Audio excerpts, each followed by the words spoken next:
The African savanna stretched endless beneath a pale sky, the air dry and sharp with dust. Golden grasses rippled in the faint wind, bending around scattered acacia trees.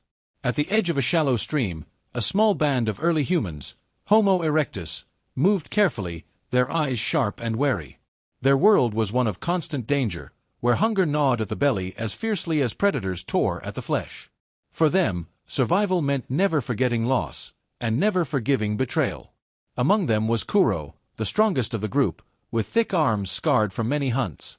His brother, Jano, carried the sharpest stone tool, its edge carefully napped from black volcanic glass. The two were inseparable, hunters side by side. Yet one night, beneath the shadow of acacia trees, death struck without warning. A rival band, desperate and starving, ambushed them at the waterhole. In the clash of stone and bone, Jano was dragged screaming into the reeds.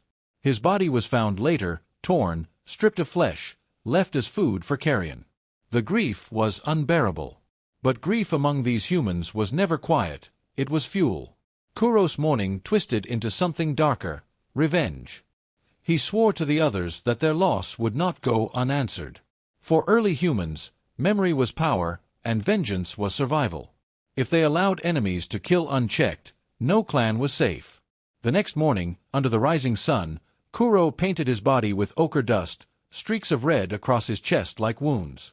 With him were 4 others: Mira, a sharp-eyed woman skilled at tracking; Oru, the oldest, who carried the fire-hardened spear; Laka, young and fierce, with a jagged stone axe; and Senna, who bore a limp from an old lion's bite but moved with silent determination.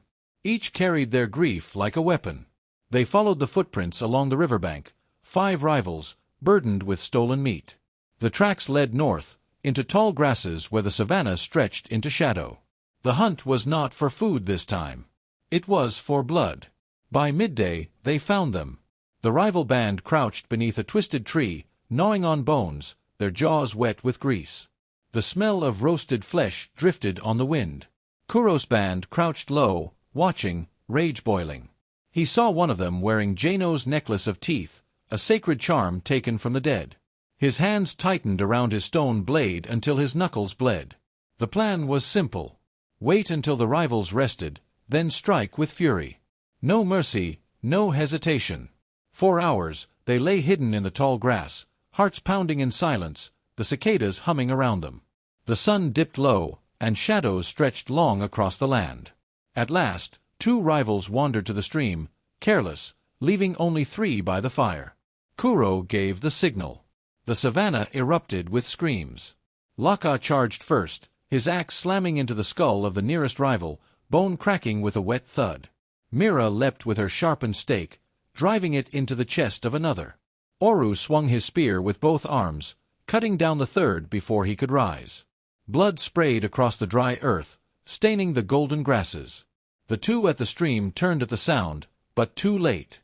Kuro was already upon them. His stone blade flashed, cutting deep into the thigh of one. The man collapsed, shrieking, clutching at the wound. The last rival ran, terror in his eyes, but Senna, limping yet swift, tackled him into the dust. She slammed a rock again and again until silence fell. The savanna was still. The air smelled of iron and smoke. The only sounds were heavy breathing and the distant cry of vultures circling above. The rivals lay dead, their bodies broken. But Kuro was not finished. He found the one who had worn Jano's necklace, now gasping his last on the ground. Without a word, Kuro tore the charm from his neck and placed it around his own.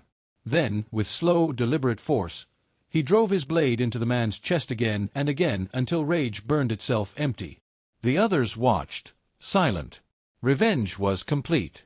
As the sun bled across the horizon, the band gathered around the fire the rivals had built. They ate the stolen meat, grim-faced, each bite a ritual of defiance.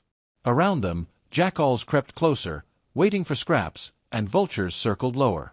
But none dared approach while the humans sat together, their shadows long and terrible.